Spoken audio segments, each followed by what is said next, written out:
Selamat hari Natal bagi kita semua. Ya, Tuhan memberkati. Gimana Natal ini saudara? Natal kelabu? Enggak ya?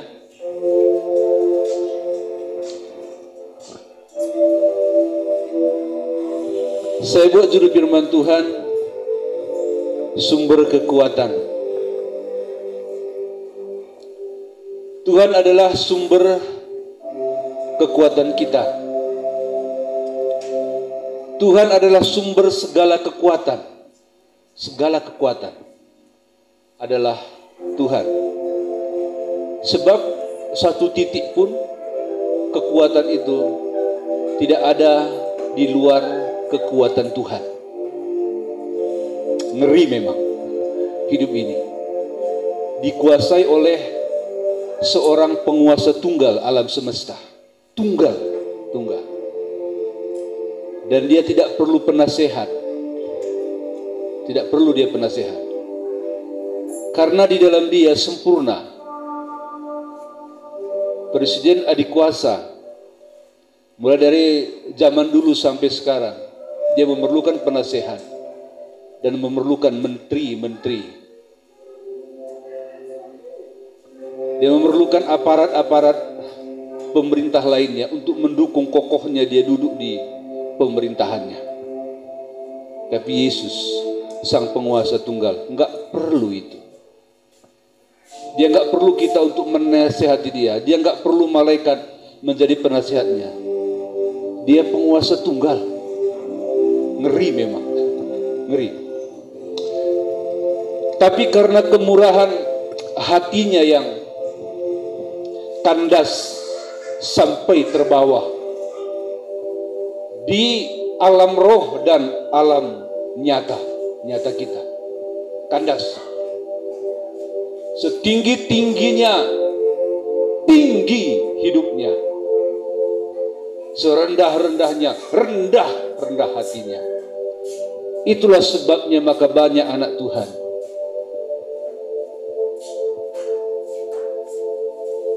merasa gampang hidup bertuhan karena kita masih berada di dalam kesabaran dan kerendah hatiannya Tuhan. Maka ke gereja enggak ke gereja, mau memberontak kek, mau jadi Judas kek, kita masih dalam kesabaran kerendah hatiannya. Tapi saudara, kita harus tahu Tuhan selalu, walaupun kita tidak dengar dengan telinga kita, dia berkata, tunggu tanggal mainnya. Tunggu waktuku untukmu. Baik kita yang negatif berpikir tentang Tuhan, baik kita yang positif berpikir untuk Tuhan. Tuhan bilang, tunggu tanggal mainnya. Tunggu tanggal waktunya aku turun tangan. Dua, Allah turun tangan. Satu secara positif, satu negatif. Ya, kita harus melihat Allah itu dari dua sisi. Kasihnya yang tiada terukur dan penghukumannya pun tiada terukur. Harus kita lihat. Jangan kita lihat Tuhan kasihnya yang besar akan menerima aku selamanya. Bagaimana mungkin dia menerimamu selamanya kalau engkau tinggalkan dia? Enggak mungkin. Seberat apapun masalahmu, seberat apapun persoalanmu, seberat apapun dosamu, dia menunggumu. Di dalam dia ada kekuatan.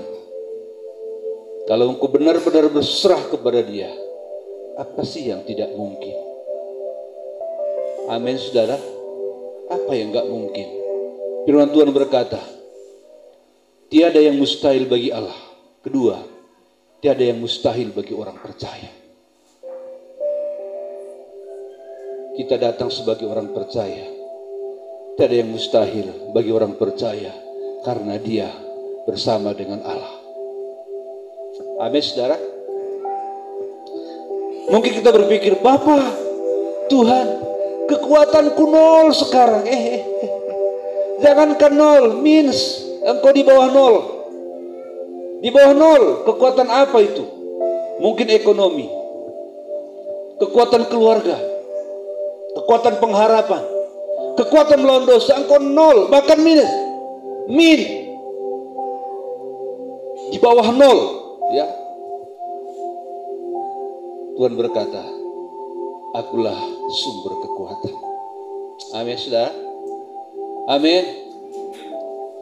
Jangan saudara merasa terintimidasi dengan khotbah saya. Jangan, saudara. Ada kalanya memang keras firman Tuhan itu. Dekati Tuhan supaya Anda tahu. Ada kalanya firman Tuhan itu kan memberkati saja, apa namanya? Mengangkat-ngangkat, memuji-muji. Ada kalanya Allah berkata terus terang, marah. Tapi ingat, Dia adalah sumber. Bukankah semua orang diterima apa adanya? Amin. Jangan Anda menjudge diri saudara, kalau gininya, kalau aku kayak gininya, ya. Sampai hari ini ayat itu masih relevan, masih nyambung. Marilah kepadaku semua yang letih lesu dan berbeban berat. Itu makanya tadi saya bilang, gimana Natal ini? Natal kelabunya susah di bulan Natal. Kita banyak sebenarnya, saudara. Kalau kita datang semua, setengah saja datang sudah ramai. Ramai sekali kita. Nah, bagaimanapun keadaan kita di bulan Natal ini, kemarin menjelang Natal, sekarang sudah bulan Natal. Tetap semangat, amin, saudara.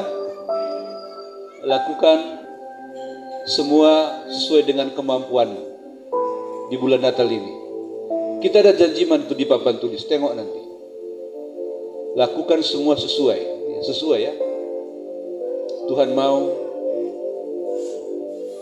lihat kita sesuai keadaan kita.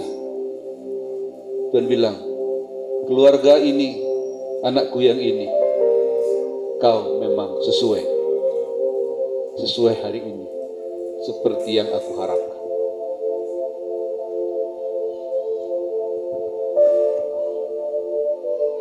Seringkali kita membohongi diri kita, sering gitu.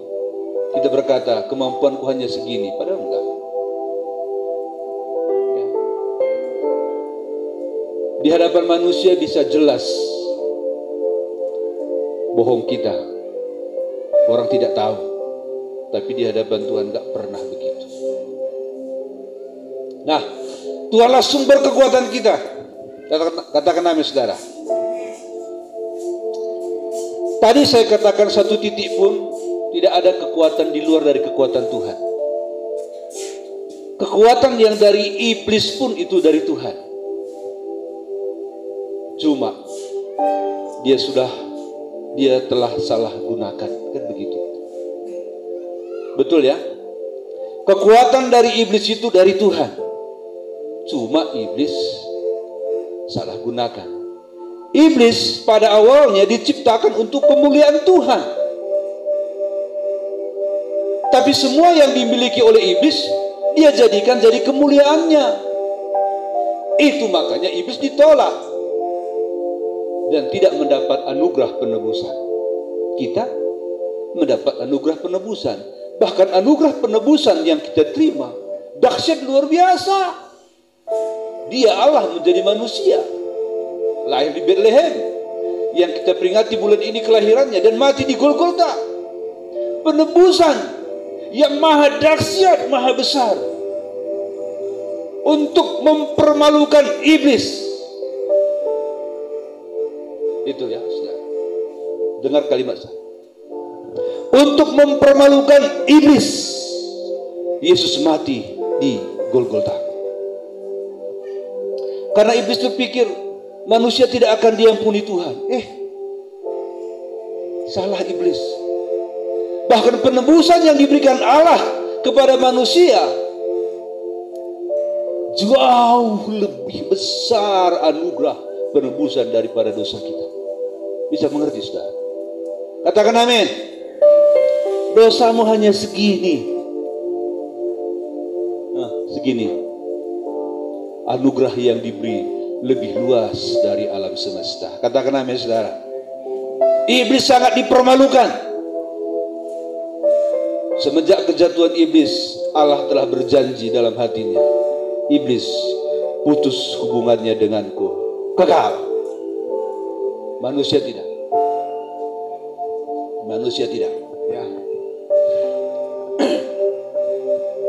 Itu makanya kebencian iblis kepada Allah dia lampiaskan kepada manusia untuk mengajak manusia supaya sepikir dengan dia, dengan iblis.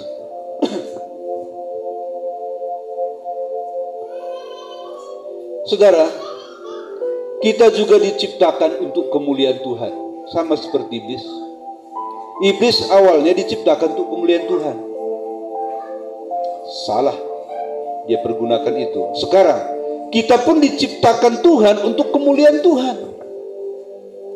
Tapi manusia banyak menggunakan kemuliaan yang diberikan Tuhan kepadanya, energi, anugerah, pemberian yang diberikan Tuhan kepada kita itu manusia, yang seharusnya kita berikan untuk kemuliaan dan kehormatan namanya, kita ambil. Ibarat makanan, kita makan semua. Tuhan bilang, ini di taman ini, kata Tuhan, semua milikmu, cuma satu milikku, pohon itu. Semua makan, bebas. Itu bukan milikmu, itu milikku. Datang Hawa dan Adam, dia makan semua. Dia makan. Tuhan pun bilang, ini semua milikmu. Ada milikku, kita makan. Dan terkadang lebih enak milik Tuhan dimakan daripada milik sendiri. Milik Tuhan kita makan, milik kita tabungkan untuk masa depan. Mengerti, saudara?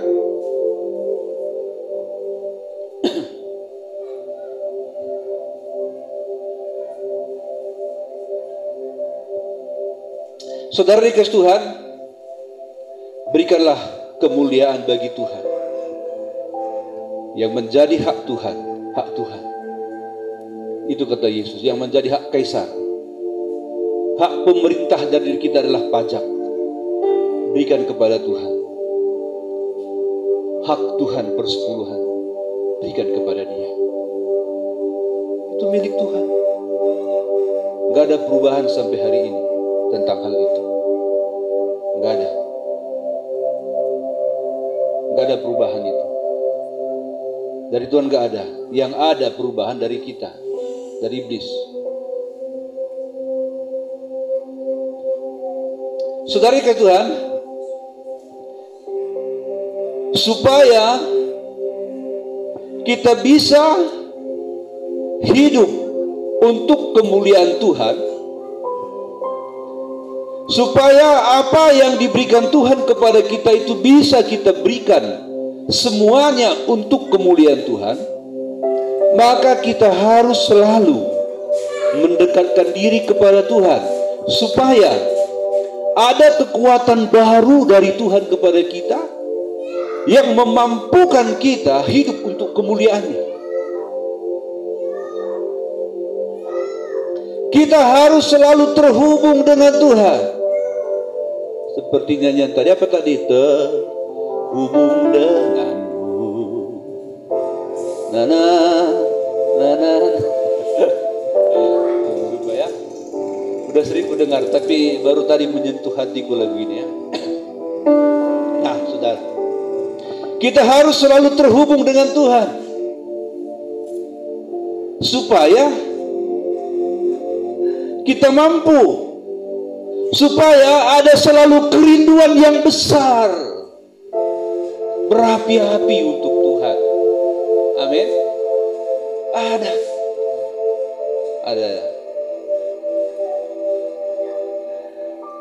Supaya ada selalu hati yang tulus untuk Tuhan, supaya ada selalu transfer kuasa Tuhan kepada kita, sehingga kita mampu untuk memberi segala kemuliaan bagi Tuhan.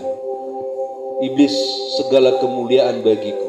Wah, sampai iblis ini, saudara, naksir sama jabatan Allah di surga. Dia lihat Allah duduk di tahta. Wow, aku mau duduk di sana. Itulah makanya iblis itu gak diampuni. Dia mau duduk di atas tahta Allah, mau diturunkan Allah. Keterlaluan kamu, kata Tuhan. Keterlaluan kamu. Dosa kita manusia apa? Kita ditipu oleh iblis. Iblis timbul sendiri di hatinya dosa itu dan mau duduk di atas tahta Allah.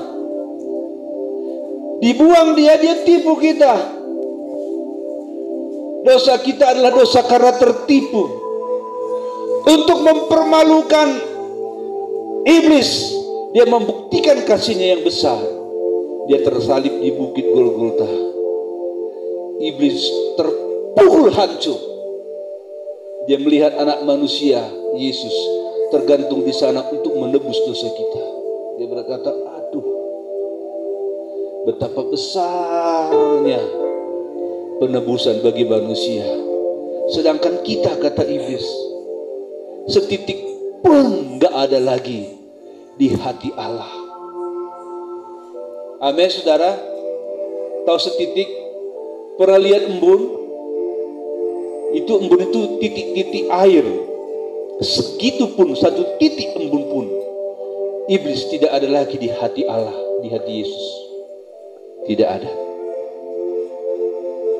Ini Tuhan katakan, kalau engkau mengikut iblis, engkau kalau tidak bertobat, sama seperti iblis yang kau ikuti, satu titik embun pun engkau tidak akan ada lagi di hatiku. Katakan amin. Satu titik embun pun engkau tidak punya tempat di hatiku.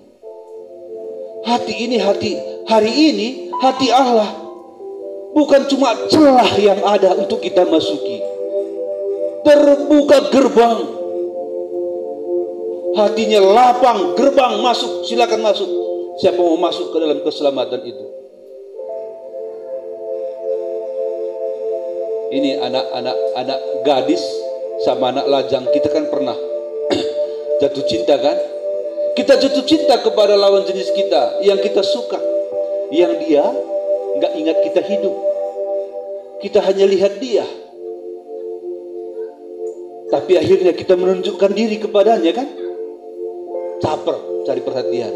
Lalu kita cari-cari celah di hatinya. Kita cari celah. Ada celah masuk nih. Lewat siapa? Lewat kawannya. Kita naksir sama cewek itu, kita kasih makan dulu, kita kasih makan dulu kawan dekatnya, dia kita traktir. Lalu kita cari signal tentang si dia. Kepada Tuhan gak gitu. Hatinya lapang terbuka. Ayo masuk, ayo masuk. Tapi ingat, kalau kita tidak mau masuk,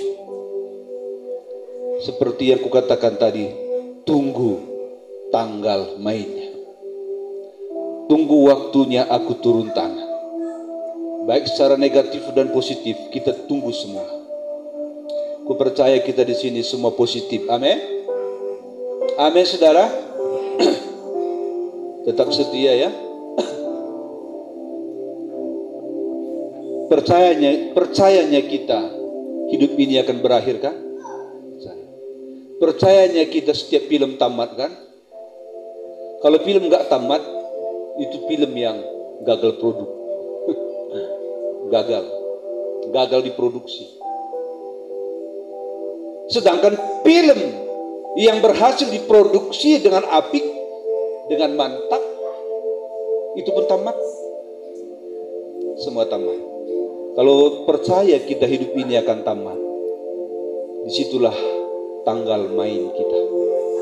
Tanggal mainnya Allah mengatur kita. Berlututlah di rumah, berdoalah supaya jangan ada di antara kita kehilangan hidup kekal. Amin, saudara.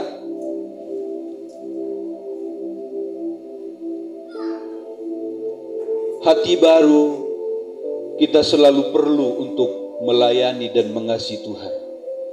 Jangan hati yang lama. Maksud saya, jangan pengalaman yang lama. Ya. Dulu aku hebat melayani, dulu aku setia berkorban. Jangan dengan kekuatan itu. Kita dengan kekuatan yang sekarang, kekuatan baru. Ada nyanyian, ku perlu jamahan yang baru, kekuatanku telah lenyap bila kau menjamahku Tuhan. Ku kan terima kekuatan. Amin, saudara. Ku perlu jamahan yang baru, kekuatanku telah lenyap bila kau menjamahku Tuhan. Ku kan terima kekuatan.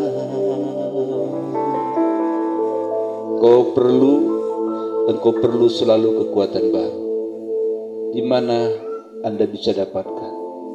Di hadirat Tuhan. Banyak orang akan gugur iman dari dulu, sekarang, bahkan di masa yang akan datang. Bukan Anda orangnya. Amin. Orang GPD di sini nggak ada yang gugur iman. Selalu kudoakan, pertama adalah iman kalian. Kalau kalian makan dengan saya bawa doa dengan istrilah. Kalau kami berdoa salah satu, yang pertama kami sebutkan iman anak Tuhan diberkati, baru kesehatan anak Tuhan, baru pekerjaannya. Itu selalu di hati. Kalau anak saya berdoa, beda lagi ceritanya kan. Dia belum gembala, jadi mungkin pacarnya pertama kali atau orang yang dia suka. Ini mungkin ya. Saudara, di bulan Natal kita akan banyak berbicara tentang Maria. Maria ibu Yesus. Maria ibu Yesus, karena kedekatannya dengan Tuhan, maka Maria dipilih dan dianggap mampu untuk melaksanakan satu tugas besar dari Allah untuk mengandung Yesus. Untuk Yesus hadir dalam rahimnya tanpa mengadakan hubungan biologis dengan Yusuf yang disebut ayah dari Yesus. Ya. Itu bukan ayah kandung Yesus, bukan. Secara biologis pun bukan. Tapi kalau Maria, iya, ibu kandungnya secara biologis, secara manusia. Tapi secara kealahan bukan ya, bukan. Maria adalah ibu Yesus secara jasmani. Tapi secara kealahan, Maria adalah anak Yesus. Bisa mengerti ya? Bisa mengerti? Iya. Jadi Maria nggak ada apa-apanya di dunia ini, sama dengan kita. Sama. Tapi istimewanya Maria adalah hidup di zaman itu dia sangat dekat dengan Tuhan. Maka Tuhan tunjuk dia, Maria, kata malaikat, kamu akan mengandung. Oh, lah kenapa aku mengandung? Aku ini masih perawan loh. Tapi ya, sesuai dengan firman Allah, engkau akan mengandung dan Allah akan menaruh benih Allah dalam dirimu. Pada waktu Maria berkata ya, Maria sudah siap dengan segala risiko dan konsekuensinya. Itu sebuah pelayanan. Itu sebuah pelayanan yang berat. Tugas ini gak gampang. Ini berat sekali. Karena pada waktu itu di Israel, siapa yang hamil di luar nikah itu dilempari. Nah, inilah Maria hamil di luar nikah. Bagaimana ancaman itu? Cakap-cakap kata-kata di luar sana, Maria negatif. Maksud saya, Maria berdosa. Maria berdosa. Ini ngeri, saudara, kalau zaman dulu. Ini peristiwa ngeri. Lalu Yusuf berkata, akulah suaminya. Nah, maka terlindunglah Maria. Yusuf dan Maria dipilih untuk saling melengkapi sampai Yesus lahir dan sampai dewasa. Disitulah Maria selalu butuh pertolongan Tuhan.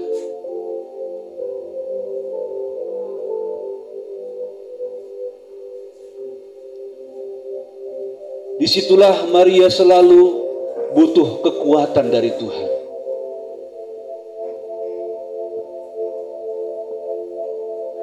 Disitulah kadang Maria melihat kuasa Tuhan menolong dia, dan kadang kuasa Tuhan tidak menolong dia. Kadang mereka harus lari ke Mesir.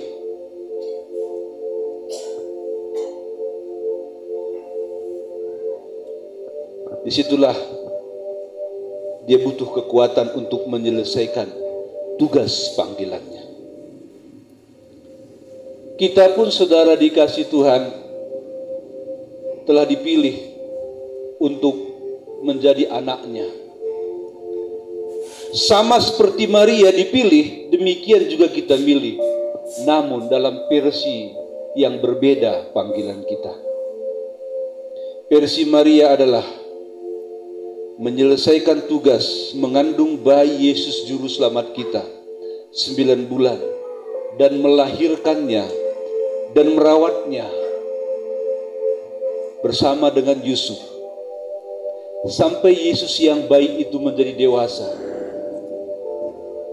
Setelah dia menjadi dewasa, maka selesailah tugas Maria dan Yusuf. Tentang karya di kayu salib, itu enggak ada setitik pun campur tangan Maria dan Yusuf. Itu adalah karya maha besar Allah tentang hari penyelamatan kita, pengampunan kita. Saudara, Maria dan Yusuf berkali-kali menangis. Di situ dia sering menangis, mohon kekuatan, mohon pertolongan dari Tuhan. Supaya tugasnya itu bisa selesai dia kerjakan tanpa cacat dan tanpa celah.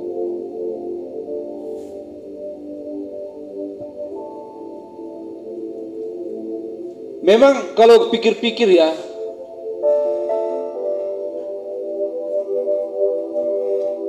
kalau dipikir-pikir,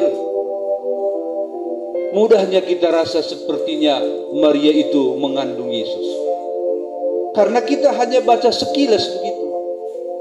Tapi kalau kita masuk ke dalam tentang riwayat, bagaimana proses itu berat. Itu berat. Itu makanya Allah pun tidak sembarangan menunjuk Maria. Banyak orang-orang setia pada waktu itu, tapi muncul satu iman di atas semua yang lain. Maria itu ditunjuk. Dianggap Tuhan mampu. Kita pun dianggap Tuhan mampu menghadapi setiap masalah persoalan kita. Amin, saudara. Maria, Tuhan lihat dia akan mampu dengan mengandalkan Tuhan. Tuhan izinkan hari ini kita punya masalah, punya persoalan, punya pergumulan. pergumulan apapun itu, negatif positif, Tuhan lihat engkau mampu kalau engkau bersama Tuhan. Amin. Kalau bersama Tuhan kita pasti mampu. Nggak ada kata tidak mampu. Bukan cuma kalian yang berat hari-hari ini, kami pun berat sekali. Tapi kita harus selalu berdoa.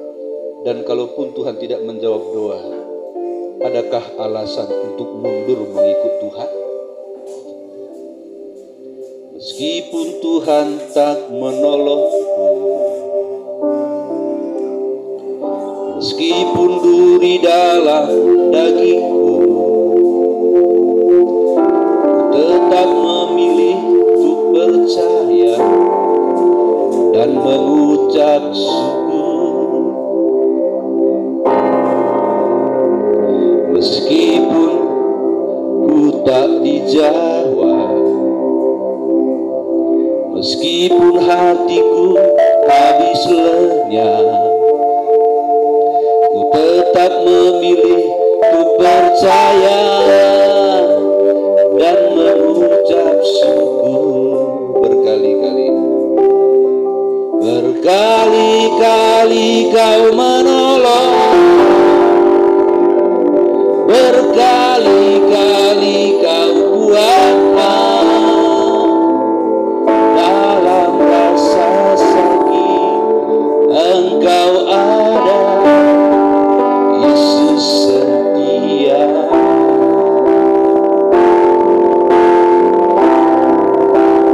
Berkali-kali kau menolong, berkali-kali kau kuatkan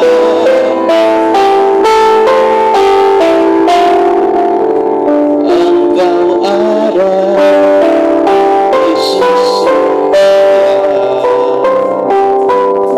Dalam lembah gelap engkau ada, Yesus setia. Inilah yang dialami oleh Maria dan Yusuf. Berkali-kali dia ditolong, berkali-kali dia dikuatkan untuk mengemban tugas yang berat itu. Amin, saudara.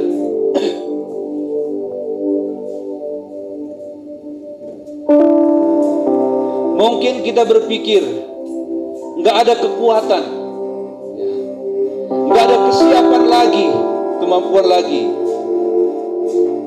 Kerelaan pun sudah lenyap dalam melayani Tuhan, mengasihi Tuhan seturut dengan standar yang ditetapkan oleh Tuhan.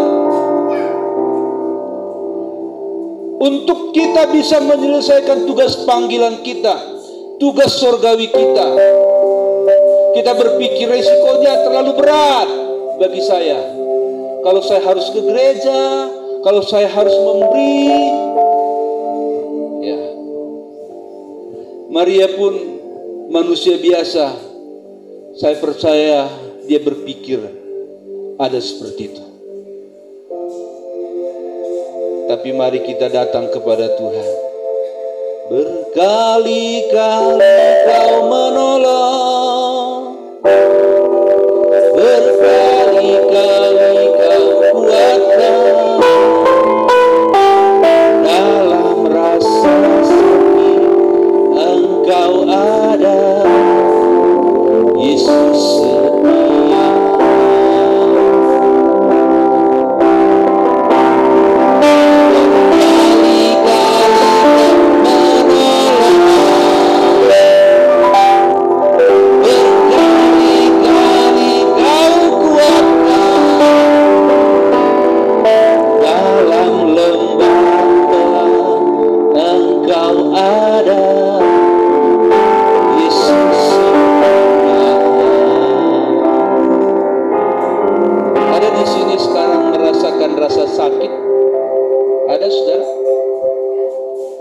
Rasa sakit ini banyak ya. Rasa sakit hati bisa, itu yang paling perlu dibereskan. Ada rasa sakit ekonomi, ada. ada rasa sakit penyakit, ada sakit keluarganya, artinya nggak sepaham deh dengan bapak, dengan mama di rumah. Kapan sembuhnya ini? Berkali-kali kau menolong, berkali-kali kau kuatkan. Dalam rasa sakit Engkau ada, Yesus setia. Berkali-kali kau menolong, berkali-kali kau kuatkan. Dalam lembah Engkau ada, Yesus setia.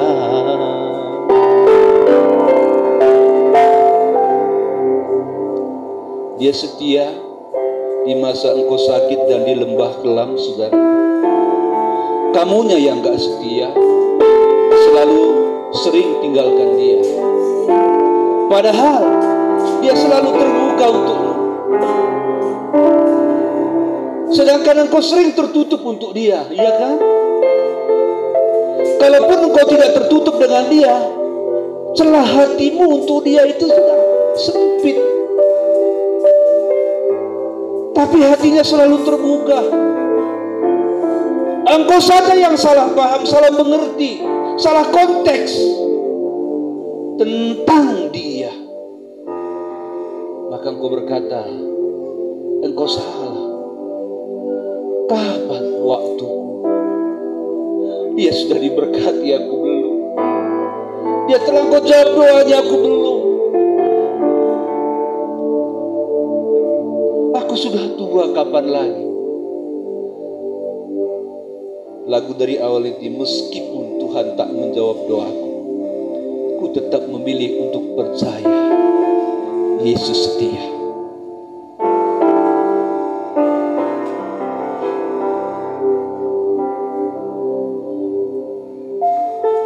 Selesaikanlah tugas panggilan kita dengan tetap percaya dan setia.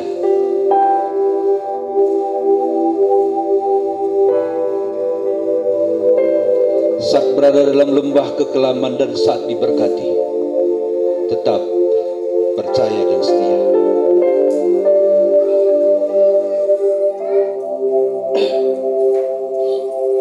Saudara, pada waktu Daud menghadapi Goliat, menurut saudara gimana keadaan hatinya itu?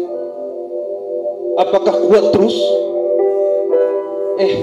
Daud itu manusia biasa sama seperti kita. Apakah kuat terus? Wah, ini Goliat ini pasti mati nih. Karena dia manusia biasa, kadang dia pun ragu juga. Maka dia berkali-kali Tuhan kuatkan.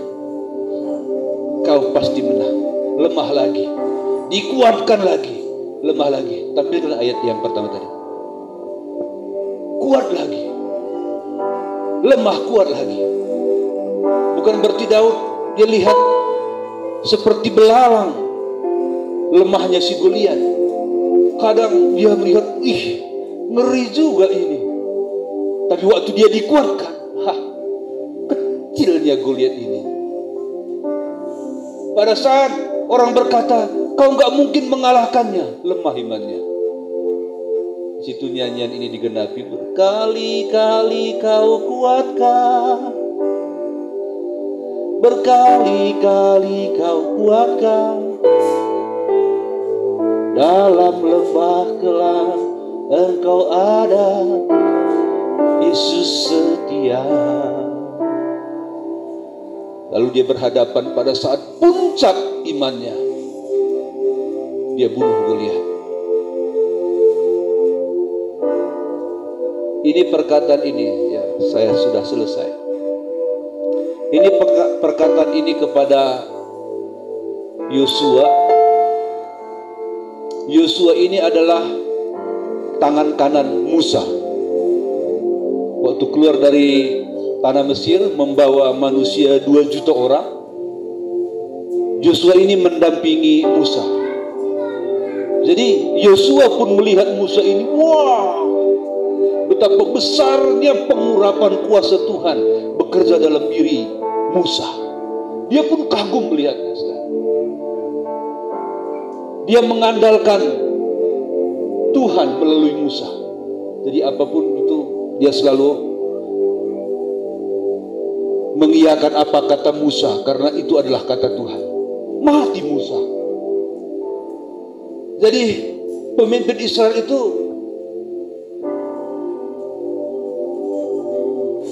pindah ke Yosua. Ragu Yosua ini, aduh, bagaimana mungkin aku memimpin Israel merebut tanah Kanaan?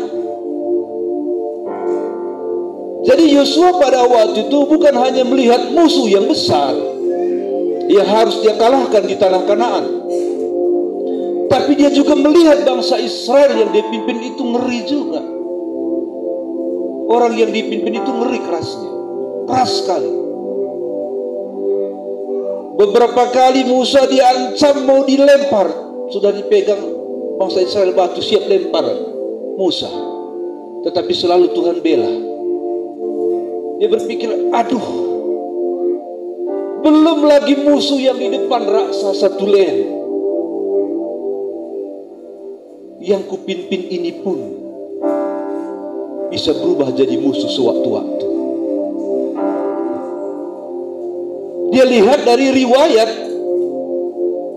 hidupnya melayani Tuhan, mendampingi Yosua, berat sekali. Itu makanya Tuhan berkata kepada Yosua, bukankah telah kuperintahkan kepadamu, kuatkan dan teguhkanlah hatimu, janganlah kecut dan tawar hati, sebab Tuhan Allahmu menyertai engkau kemanapun engkau pergi. Katakan amin, saudara. Ini kepada Yosua ribuan tahun yang lalu, tapi hari ini untuk kita. Amin. Amin, saudara. Jangan lagi ada yang tidak percaya. Jangan lagi ada yang malas beribadah. Amin. Tanggal waktunya Tuhan bukan hanya di waktu kita mati. Tanggal waktunya Tuhan pun ada selagi kita hidup memberkati kita. Amin, saudara. Mungkin saudara sekarang dalam lembah kekelaman. Mungkin engkau sedang dalam lembah kekelaman dan melihat, menatap ke depan. Mungkinkah akan muncul setitik terang bagiku? Bukan hanya mungkin, tapi pasti. Amin. Bukan hanya mungkin, tapi pasti akan ada titik terang yang memberi engkau setitik harapan. Dan setitik harapan itu akan kau lihat sebesar matahari. Dialah Yesus yang membuat engkau bisa tertawa. Walaupun hari ini engkau harus menangis karena tertekan, karena persoalan, karena problem, tertindih beban berat, tapi engkau pasti akan tertawa. Ada di sini yang merasa tak mungkin ada lagi setitik terang pun menungguku di masa depan. Kalau ada Anda seperti itu, berarti engkau dalam lembah yang gelap. Arti lembah gelap itu lembah yang gelap. Tapi lihatlah Tuhan, pandang Tuhan. Berkali-kali kau menolong, berkali-kali kau kuatkan. Dalam rasa sedih engkau ada, Yesus setia.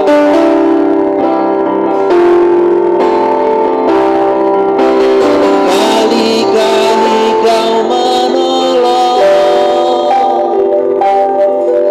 berkali-kali kau kuatkan.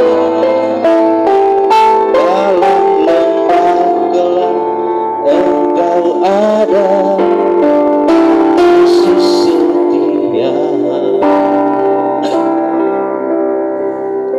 Saudara masih sering menangis berdoa? Masih?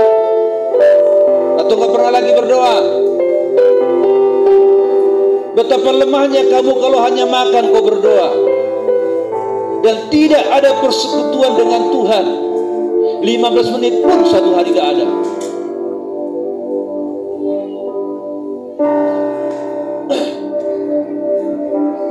Seorang hamba Tuhan yang sangat hebat berkata begini, aku hampir tak punya waktu lagi berdoa karena banyaknya persoalan cepat datang.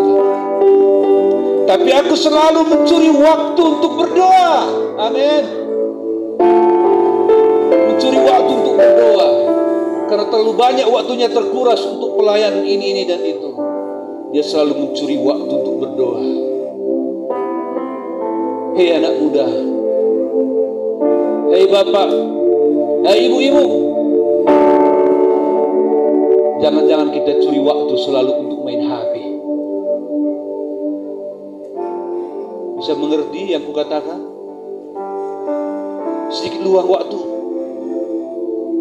Ini waktu yang luang sedikit ber-HP, dan waktu yang banyak pun main HP. Hei anak muda, apa yang engkau akan panen di masa yang akan datang adalah masa sekarang yang kau tanam. Tak mungkin engkau memanen buah mangga kalau kau tidak pernah menanamnya. Kalaupun kau pernah menanamnya tapi kau tidak mengurusnya.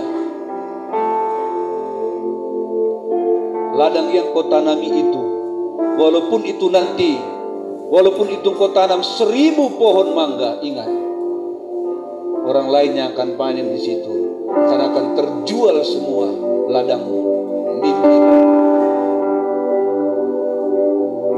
Kalau menanam semua orang bisa, tapi mengurusnya tidak. Amin.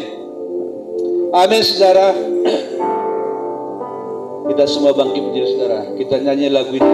Ini pemuda tahu ya, buat nyanyinya ya, pemuda. Dukung kami.